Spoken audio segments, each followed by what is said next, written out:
ব্যাপার জিন, রাতে 2টা বাজে তুমি এইভাবে পায়চালি কেন করতেছো? পাইচালি কেন করতেছি তুমি জানো না? তে এখনো বাসায় আসি নাই, রাত 2টা বাজে গেছে। আমার তো টেনশন হতেছে ওর জন্য। কি রাতে 2টা বাজে তে এখনো বাসায় আসে নাই? তে কি জাংকুকের সাথে জাংকুকদের বাসায় গেছে? তো জাঙ্কুককে কল দিয়ে দেখো তো। দেখো জাংকুকে কল দেওয়ার আগে জাংকুক কল দিছে। হ্যালো জাংকুক, তোমাদের বাসায় কি তে? আমি তো তেকে বাসার সামনে নামিয়ে দিয়ে আসছি, তে এখনো বাসায় যায় নাই। না, রাতে 2টা বাজে তে তো এখনো বাসায় আসেনি। আমিও তেকে অনেকবার কল দেওয়ার চেষ্টা করছি, বাট ওর ফোনটা সুইচ অফ বলতেছে। আরে এখন তো আমার চিন্তা হইতেছে আমার মেয়েটা কোথায় গেল এত রাত্রে। জিন তুমি কান্না করো না, আমি লিসাকে ফোন দিয়ে দিচ্ছি। তারপর আরিন, লিসা, জিনি, ইওনো, বোকাম সবাইকে ফোন দেয়, কিন্তু তে কারো বাসায় যায়নি। তো ওদের কারো বাসায় যায়নি, তাহলে তে এত রাত্রে কোথায় গেল? আব্বু আম্মু রাতে 2টা বাজে এখনো তোমরা ঘুমাও নাই, বসা করে বসে আছো কেন? যে হোক তে এখনো বাসায় আসেনি। তে মনে হয় জাঙ্কুকের সাথে জাঙ্কুকদের বাসায় চলে গেছে। না, জাংকুককে আমি ফোন দিয়েছিলাম, জাংকুকের বাসায় যায়নি। আমি ওর ফ্রেন্ডদেরও ফোন দিয়েছি, ওর ফ্রেন্ডদের বাসায়ও যায়নি। আম্মু আব্বু যে হোক ভাইয়া, তে তো তে ঘরে নাই, তে কি বাসায় আসেনি? আরে আমি জানি না, সারা বাড়ি খুঁজে ফেলছে, আমার মেয়ে বাসায় আসেনি। আমার মেয়েকে তুমি কোথা থেকে আইনা দিবে আমি জানি না, আমার মেয়েকে আইনা দাও। তো তের জন্য প্রচুর কান্না করতেছে। চলো দেখি আমাদের জাঙ্কুকদের বাসায় সবাই কি করতেছে। কি ব্যাপার জাংকুক, এত রাতে তাড়াহুড়া করে কোথায় যাইতাছো তুমি? গ্র্যান্ডপা আমি এত কথা বলতে পারবো না, অনেকটা লেট হয়ে গেছে। তে নাকি এখনো বাসায় যায়নি, তেকে খুঁজে পাইতেছে না। কি বলতেছিস জাঙ্কুক? তে তো তোর সাথে আজকে সারাদিন ছিল। এসব জানি না, আমি তো তেকে বাসার সামনে নামাই দিয়ে আসছি, কিন্তু এখন তো 2টা বাজে, নাকি এখনো বাসায় যায়নি। কোথায় গেল তে? আমি এত কথা বলতে পারতেছি না, আমার তে বাসায় ইমার্জেন্সি যাওয়া লাগবে। জাঙ্কুক দাঁড়া, আমিও তোর সাথে যাবো। জাঙ্কুক আর সুগা তো তে বাসার উদ্দেশ্যে রওনা দেয়। চলো দেখি আমাদের ওয়াইন কি করছে। কি ব্যাপার জাঙ্কা, তুমি এত রাতে কোথায় যাইতেছো? আমি এখন আমদের বাসায় যাব। গ্র্যান্ডপা দাঁড়া, আমিও তোমার সাথে যাবো। তারপর ওয়াইন আর গ্র্যান্ডপাও তেদের বাসায় চলে যায়। চলো দেখি আমাদের তে বাসায় সবাই কি হচ্ছে। বাবা জাঙ্কুক, সুগা তোমরা আসছো? প্লিজ তোমরা আমার তেকে আইনা দাও। প্লিজ আন্টি আপনি কান্না করবেন না, আমরা দেখতেছি। তেকে খুঁজে পাওয়া যাচ্ছে না, যেটা শুনে ইওনো, বোকাম, জেনি, লিসা সবাই তেদের বাসায় চলে আসে। আচ্ছা জাঙ্কুক, চলো আমরা সবাই মিলে তেকে খুঁজতে বের হই, তাহলে তেকে হয়তো পেয়ে যেতে পারি। তারপর সবাই মিলে তেকে খুঁজতে যাওয়ার পর আমরা কিভাবে এত বড় একটা এলাকা খুঁজবো? সবাইকে আলাদা হয়ে খুঁজতে হবে। তো বড় শহরে আমরা তেকে কোথায় খুঁজবো? এইভাবে তো খুঁজে পাওয়া যাবে না। আচ্ছা, আমরা একটা কাজ করি, সবাই আলাদা আলাদা ভাবে তেকে খুঁজতে থাকি। না বোগাম, তোমরা দুজন একসাথে তেকে খুঁজবা। সুগা ভাইয়া, জিহব ভাইয়া, তোমরা দুজন একসাথে তেকে খুঁজবা, আর আমি একাই তেকে খুঁজবো। তারপর সবাই আলাদা ভাবে তেকে খুঁজতে থাকে। কোনো আর বোগাম তো তেকে অনেক খুঁজে, বাট তারা খুঁজে পায় না। অন্যদিকে সুগা আর জিহব তেকে খুঁজে পায় না। তারপর সবাই একসাথে আসার পর কে আমরা কোথাও খুঁজে পাইতেছি না, তেকে হয়তো কিডন্যাপ করা হয়েছে। তারপর সবাই বাধ্য হয়ে বাসায় চলে যাওয়ার পর কি ব্যাপার, তে কোথায়? কেউ তেকে পাও না, আমার তে কোথায়? আমার তে আইনা দেখো। এভাবেই 2 দিন পার হয়ে যায়, বাট তের কোনো খোঁজ খবর কেউ এখনো পায়নি।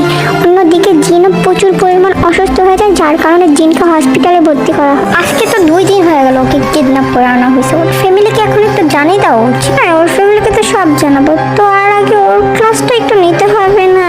কে তোমরা? তোমাদের সমস্যা কি? এইভাবে আমাকে আটকায় কেন রাখছো? আমাকে আমার ফ্যামিলির কাছে যেতে দাও প্লিজ প্লিজ প্লিজ। হ্যাঁ, এত সুন্দরী একটা মেয়েকে কান্না করলে মানায় না। প্লিজ কান্না করো না, তোমাকে আমরা যেতে দিব। তো সবাই আসুক তাহলেই যেতে দেবো। কেন আমার সাথে এমন করতেছো? আমার ফ্যামিলির কাছে আমাকে যেতে দাও প্লিজ, তোর ফ্যামিলির কাছে আমাকে যেতে দাও। হ্যাঁ, কান্না করো না, তুমি কান্না করলে কলেজায় গিয়ে লাগে।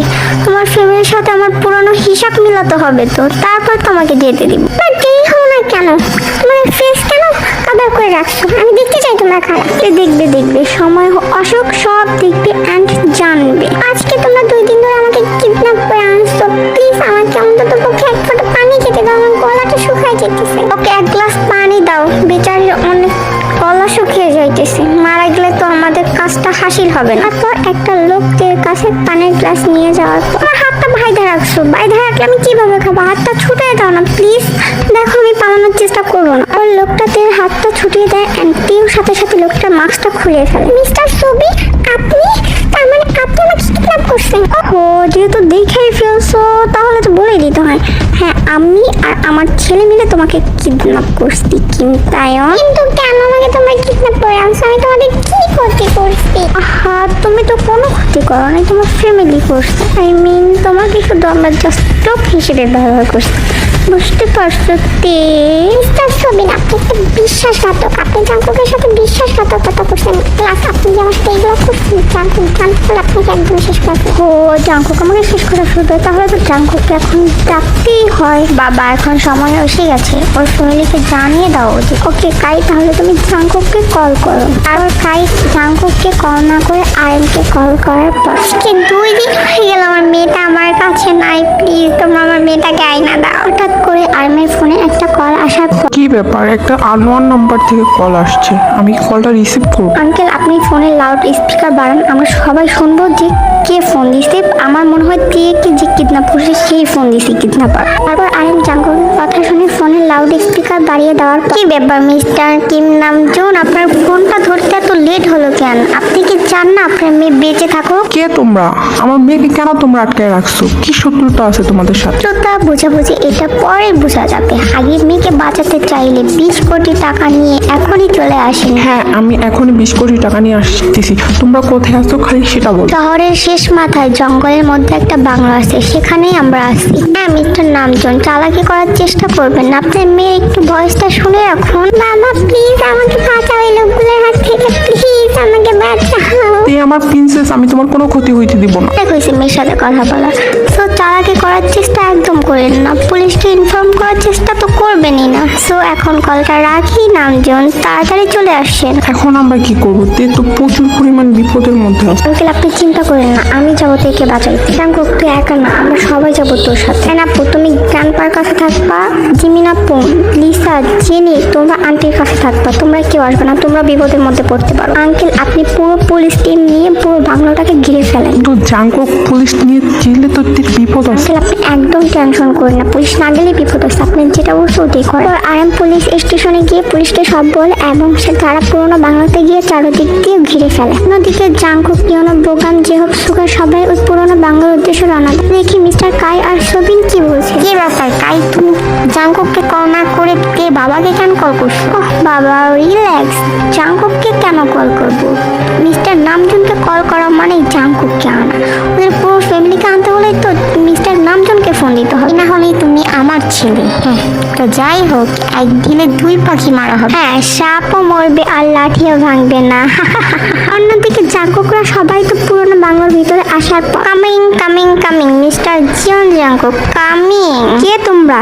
কেন থেকে তোমরা আটকে রাখ?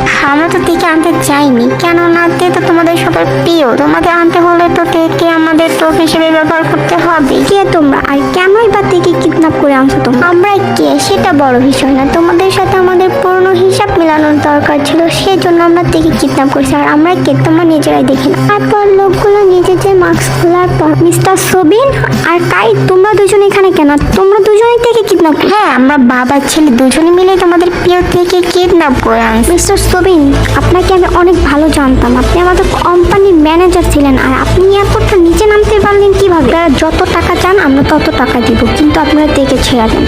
আমরা তো টাকার জন্য এটা করিনি, আমাদের তো পুরনো হিসাব বাকি আছে তোমাদের সাথে। বেচারি তের সাথে তো আমার কোনো শত্রুতা নেই, তে ভাইয়ের সাথে আমার শত্রুতা আছে। দেখ কাই তোকে আমরা পুলিশে দিতে বাধ্য হয়েছি, কেননা তুই মেয়ে কলেজদের সাথে নোংরামি করার চেষ্টা করতি অ্যান্ড তুই কোম্পানির লস করছিস, তুই টাকা চুরি করে সরিয়ে ফেলছিস। আফসোস কি জানিস তোরা? বেচারা বোগাম আর ইউনো শুধু শুধু তোদের সাথে এসা ফাইসা গেছে, ওদেরকেও তোদের সাথে শেষ করে দিতে হবে। আমার জানা মতে কাই তুই এত তাড়াতাড়ি বেল পাওয়ার কথা না, তুই জেল থেকে পালিয়ে আসছিস। হ্যাঁ প্রতিশোধ নেওয়ার জন্য আমি জেল থেকে পালিয়ে আসছি আমার বাবাকে সাহায্য করার জন্য। দেখ তের সাথে তোদের কোনো শত্রুতা নেই, তেকে ছেড়ে দে, আর আমাদের সাথে তোদের শত্রুতা আমাদেরকে বেঁধে, তোদের পুরো ফ্যামিলির সাথে আমাদের শত্রুতা, বিশেষ করে জাঙ্কুক আর জাঙ্কুকের বাবার সাথে। আমার বাবাকে কেন টানতেছিস? আমার বাবা তো আরো 6 বছর আগে কার অ্যাক্সিডেন্টে মারা। আহা জাঙ্কুক, তোমার বাবা তো কার অ্যাক্সিডেন্টে মারা যায় না, তাহলে আমার বাবা মার সাথে তোরা কি করিস? আমি তো জাস্ট গাড়ির ব্রেকটা ফেল করে দিয়েছিলাম, কিন্তু তোর বাবা মার রুহ এতটাই ভালো যে তোর বাবা মা বেঁচে গেল আমার হাতে। কেন তুই আমার বাবা মাকে মারার চেষ্টা করছিস? আমার বোনের মৃত্যুর প্রতিশোধ নেওয়ার জন্য আমি তোর বাবা মাকে মেরে ফেলার চেষ্টা করছি। আফসোস কি জানিস, তোর বাবা মা তারপরও বেঁচে গেল। আমার বোন তোর বাবাকে অনেক ভালোবাসতো, তোর বাবা আমার বোন ভালোবাসাটা অ্যাকসেপ্ট না করে ওই যিশুকে বিয়ে করে ফেলেছে, এটা শোকে আমার বোন মারা যায়। তাই আমার বোনের মৃত্যুর প্রতিশোধ নেওয়ার জন্য আমি তোর বাবা মাকে মেরে ফেলার চেষ্টা করছি, কিন্তু তোর বাবা মা তো মারা যায় না। এখন আমার বাবা মা কোথায় সেটা বল তাড়াতাড়ি। দেখতে চাস তোর বাবা মা কোথায়? তাহলে দেখ। বাবা মা ওখানেই দাঁড়া, একদম আগানোর চেষ্টা করিস না, তাহলে কিন্তু এই তো বাবা মা একদম মেরে ফেলবো। বাবা মা তো বেঁচে যায়, কিন্তু আমি পরে ভাবলাম এত সহজ মৃত্যু তো আমি তোর বাবা মাকে দিব না। আমার বোন যত কষ্ট পেয়ে মৃত্যুবরণ করছে তার থেকে বেশি কষ্ট দিব তোর বাবা মাকে, তাই তো তোর বাবা মা এই অবস্থা করছে। তোর বাবা মা তো মারা গেছে, এটা সব লাইভ টেলিকাস্টে ছাপানো হয়ে গেছে। তোর জ্ঞান পাও কি করলো, তোদের 3 ভাই বোনকে নিয়ে আমেরিকাতেও চলে গেল। কিন্তু তোর দাদু কি করলো, সেই নিজের বিজনেস নামজনের হাতে দিয়ে গেল। আর নামজন কি করলো, তার বাবার বিজনেস সামলাইতে, আই মিন তোর দাদু তো তার বাবা, সে সামলাবে, তার বিজনেস তার ছেলে সামলাবে। তার ছেলে কি করছে, আমার ছেলেকে কোম্পানি থেকে বের করে দিচ্ছে। তো আমার তো প্রতিশোধ আর প্রতিশোধ, প্লাস তোর সাথে আমার অনেক বড় শত্রুতা। প্রবীণ, তোর ছেলে অন্যায় করছে তাই আমি তোর ছেলেকে জেলে দিচ্ছি। তোর জাংকুকের সাথে তোদের আবার কিসের শত্রু? জাংকুকের বাবার মতো সেম কাজটাই জাংকুক আমার মেয়ের সাথে করছে। তোর মেয়ের সাথে করছে মানে তোর মেয়ের সাথে জাংকুক আবার কি অন্যায় করছে? আমার মেয়ে আয়ু আমেরিকাতে পড়াশোনা করতো, জাংকুক কি আমার মেয়ে আয়ু প্রপোজ করছে, আমার মেয়ে জাংকুককে ভালোবাসছে, কিন্তু জাংকুক আমার মেয়ে ভালোবাসা গ্রহণ করে নাই, যেটার কারণে আমার মেয়ে সুইসাইড করে। মিস্টার সোবিন, এখানে তো জাংকুক আর জাংকুকের বাবার কোনো দোষ নেই, এটা আপনার আর আপনার মেয়ের। এখন তো আমার মেয়ের দোষই হবে। এই জাংকুক আর জাংকুকের বাবার জন্য আমার বোন ন্যান্সি আর আমার মেয়ে আয়ু মারা গেছে। আমি তোদের কাউকে ছাড়বো না, তোদের সবাইকে শেষ করে ফেলবো। আর তখনই সেখানে পুলিশ চলে আসে। তার নাম জোন, আমি বলছিলাম পুলিশ নিয়ে এখানে একদম আসবি না, আসছিস না, এখন তোর মেয়েকে কে বাঁচাবে আমার হাত থেকে? পুলিশ এসে কাই আর সোবিনকে ধরে ফেলে, কিন্তু সোবিন পুলিশের হাত থেকে রিভলভার নিয়ে তেকে গুলি করে দেয়।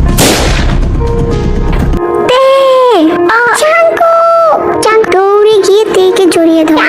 আমি ভাবছি হয়তো তোমার আর দেখা হবে না, বাট আমি তোমাকে দেখতে পারছি, এখন আমি তোমার উপরে শান্তি পাবো না। প্লিজ এমন কথা বলো না, আমি তোমার কিচ্ছু হতে দিব। তারপর পুলিশ কাই আর সোবিনকে ওখান থেকে নিয়ে যায়। ধরে নিয়ে যায়। অন্যদিকে সবাই মিলে জাংকুকের বাবা মা আর তেকে নিয়ে তাড়াতাড়ি ইমার্জেন্সি হসপিটালে যায়।